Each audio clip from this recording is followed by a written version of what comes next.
সমগ্র উত্তরবঙ্গ এবার তাকিয়ে থাকবে দক্ষিণ দিনাজপুরের দিকে। দুর্গোৎসবে সকলকে তাক লাগাবে বালুরঘাট পুরসভার 15 নম্বর ওয়ার্ডের অরবিন্দু পল্লী পাঠাগার। প্রায় 20 ফুট উচ্চতার বিশালাকার অন্নপূর্ণার দুর্গা প্রতিমা তৈরি করে ইতিমধ্যেই নজির সৃষ্টি করেছে জেলায়।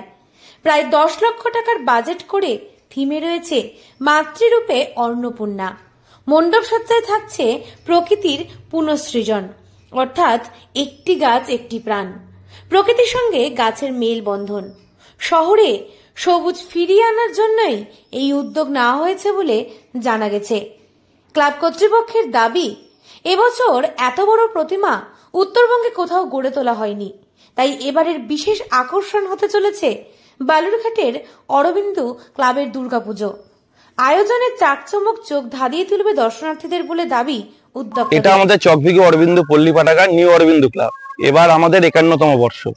দেখুন, আমাদের ক্লাব নিউ অরবিন্দু ক্লাব প্রত্যেক বছর কিছু না কিছু একটা নতুনত্ব করে থাকে, তো সেই জায়গা থেকে এই বছরও আমাদের অন্যতা হয়নি। এবছরও আমরা থিম পুজোতেই আছি। আমাদের এবার প্রতিমার থিম মাতৃরূপে অন্নপূর্ণা এবং আমাদের মাতৃমূর্তি 20 ফিট উচ্চতা, যা জেলায় তথা উত্তরবঙ্গে এই সর্বপ্রথম। দেখুন, আমাদের ক্লাব কর্তৃপক্ষের পক্ষ থেকে আমাদের আশা যে যেহেতু এই ধরনের মাতৃমূর্তি আমাদের জেলায় তথা উত্তরবঙ্গে এই প্রথম, এবার আমাদের এই ক্লাব প্রাঙ্গণে এবার একটা জনজোয়ার আসবে, একটা ভালো জনজাগরণ এখানে একটা হবে, যেহেতু এই সর্বপ্রথম উত্তরবঙ্গে এরকম টাইপের একটা দীর্ঘকায় বা এই উচ্চতর একটা মাতৃমূর্তি হচ্ছে, তো সেই জায়গা থেকে আমরা এই আশাটা রাখছি। প্রায় 3 মাস ধরে যুদ্ধকালীন তৎপরতায় চলছে প্রতিমা নির্মাণ। মৃৎশিল্পী উজ্জ্বল পালের সঙ্গে আরো বেশ কিছু শিল্পী একত্রে দিনরাত এক করে তৈরি করেছে এই বিশালাকার দুর্গা মূর্তি। পঞ্চমীতে উদ্বোধন হবে বলে জানা গেছে। সেদিন থেকেই জনস্রোত উপচে পড়বে বলে আশাবাদী আয়োজকরা।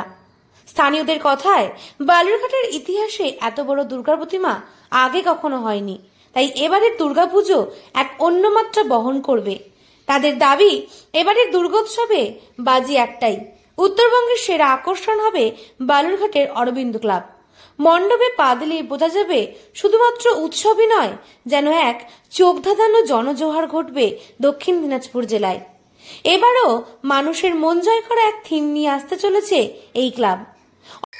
দেখুন, এই উদ্যোগটা নিলাম বলতে, আমাদের যে একজন চকভিগুড়ি আমাদের শিল্পী আছেন, তো ও প্রথমবার এসে আমাদের বলেছিল যে দাদা আমি নতুন কাজ করছি, তো এই বছর আমি একটা নতুন কিছু করতে চাই।